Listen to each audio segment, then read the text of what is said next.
히브리서에 있는 말씀을 통해서 우리가 예수님 어떤 분이신지 설명받아 이렇게 본문을 들여다보고 있습니다. 구약 제사 제도의 이 불완전한 것, 그리고 또 한시적인 이런 구약 제도의 문제점들, 이런 것들을 쭉 나열하면서 설명하고 있는 거예요. 그러면서 이제 드디어 이제 주님께서 장차 좋은 일에 대제사장으로 오신다라는 본문을 통해서 히브리 기자는 매우 기뻐하고 있어요.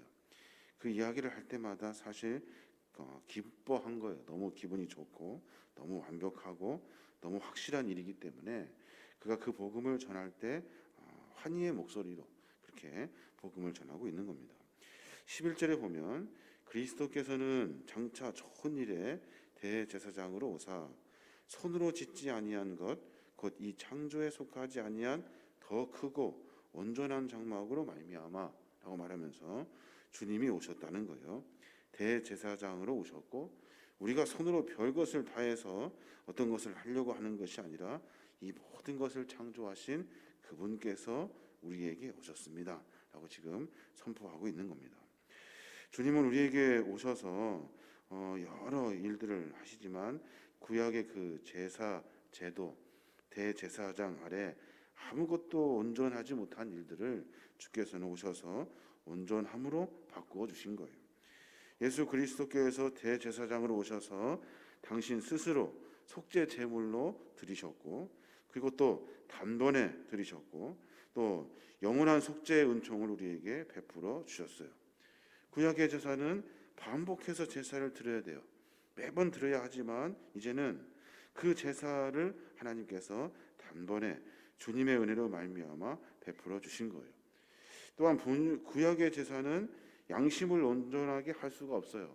왜냐하면 반복적으로 습관적으로 드려지는 모든 일들을 통해서 내 안에 있는 어떤 마음의 중심, 이 온전한 마음으로 새로워질 수가 없다는 거예요. 너무 복잡하고 내용도 까다롭고 알아듣기도 어렵고 이런 육체의 그 정결케 하는 그 정결구례도 주님께서 모든 것을 다 완성하셨어요. 먹는 것도 마시는 것도 씻는 것에 관한 이런 여러 불편한 제도들을 주님께서는 다 폐지하시고 주님께서 오셔서 우리의 속죄 제물로 그분 스스로 십자가에 죽으시고 그리고 우리가 그를 믿는 모든 사람들마다 하나님의 구원의 은혜를 만나게 한 거예요. 그래서 이 히브리 기자는 이런 놀랍고 엄청난 축복과 감격 때문에 주님의 그 십자가 사역의 탁월하고 아주 그 완전한 그 효력에 대해서 지금 이야기하고 있는 겁니다. 주님이 십자가에서 행하신 이 구속의 사역, 이 십자가의 사역이 어떤 일을 우리에게 보여주고 있는지를 설명해주고 있는 거예요. 십자가 사역은 우리에게 어떤 일이 있습니까? 또 주님은 이 일을 통해서 무슨 일을 하고 계시는 거예요? 첫 번째는 뭐냐면 속죄 사역을 하고 계셔요.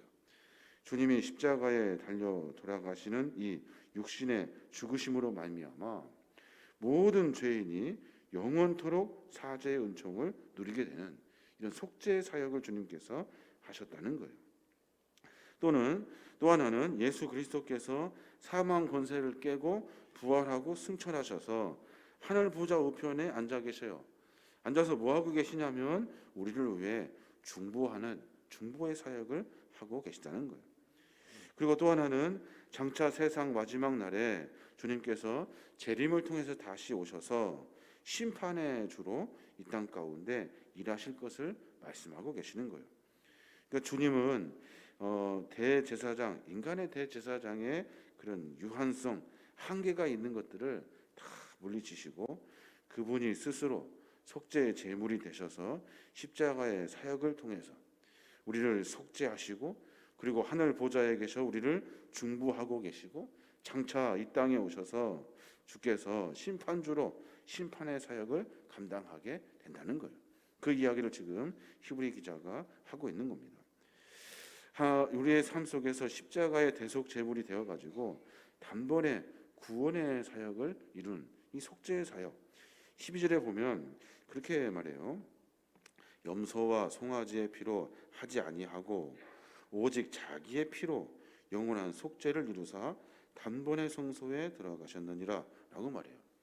사람은 염소, 송아지 매번 그 피를 내어 가지고 반복적으로 계속되는 제사를 드려야 되고, 양심의 어떤 발음도 아니고 어떤 습관도 아니고 뭐 아무것도 아닌 그 제사를 통해서 하나님께서 그 예수 그리스도의 그 영원한 속죄의 희생 제물이 되셔 가지고 우리에게 영원한 구원의 은혜를 베풀어 주셨다는 거예요.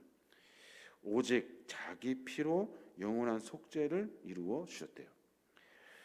구원 사역의 이런 단번에 이루시는 십자가의 사역을 우리가 분명히 알고 깨달아야 하는 겁니다. 주님은 우리를 위해서 십자가에 달려 돌아가시고 그 십자가의 사역을 통해서 우리의 모든 죄를 다 짊어지시고, 마치 어린 양이 끌려 그리고 어린 양이 죽는 것처럼 송아지가 피를 내어 죽는 것 같이 내 죄를 대신하여 짊어지셔서 십자가 사역을 완성해 내신 거예요.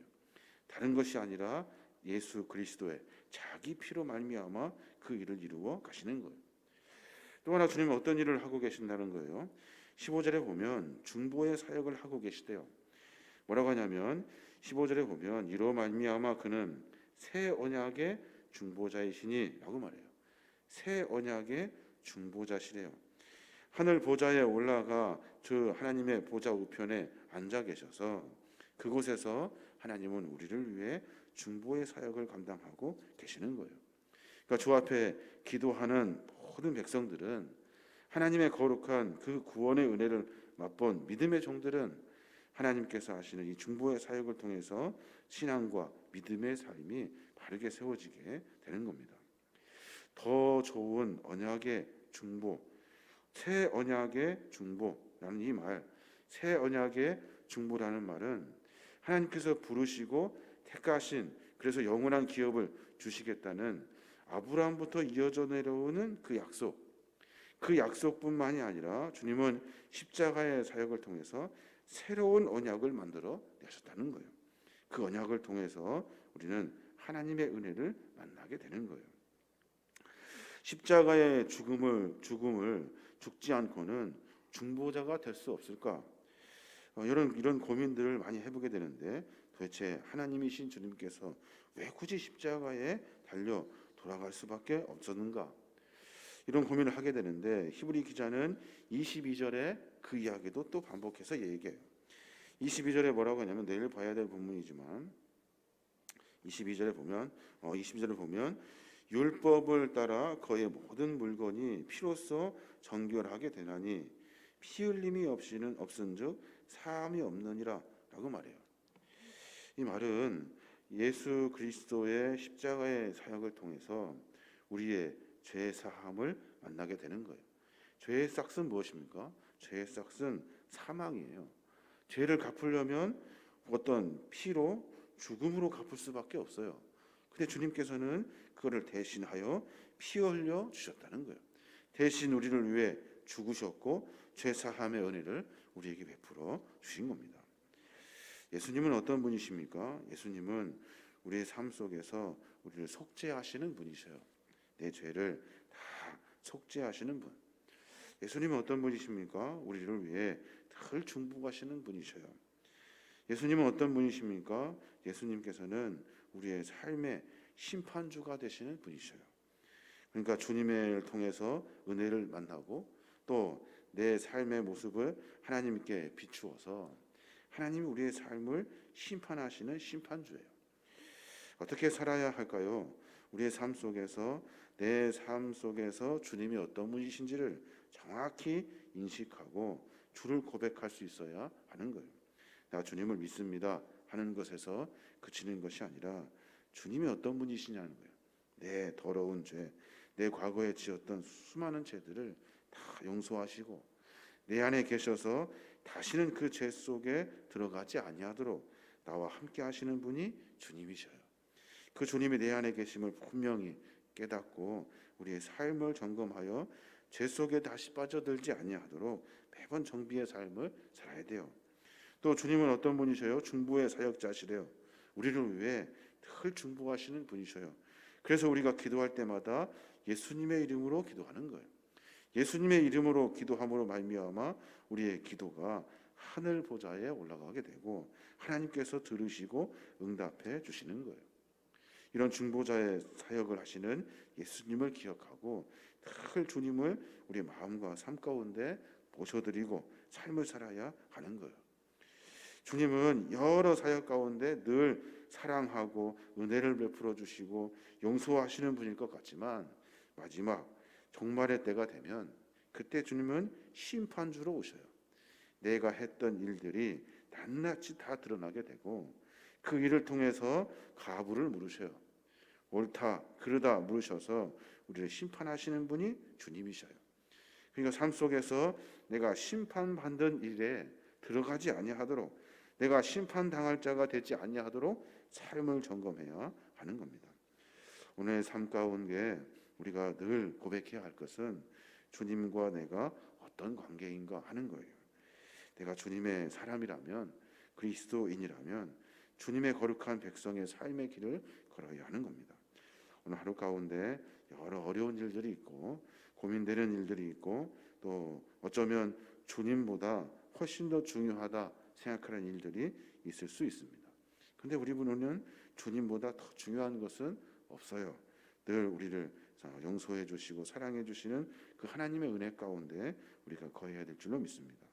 오늘 하루 가운데 나를 속죄해 주시고 나를 위해 중보해 주시고 그리고 또 마지막에 심판주로 오셔서 내 삶을 하나님의 심판대에 세워주시는 그 하나님을 기억하여 삶을 정비해내는 우리 모든 믿음의 종들 되시길 주님의 이름으로 축원합니다.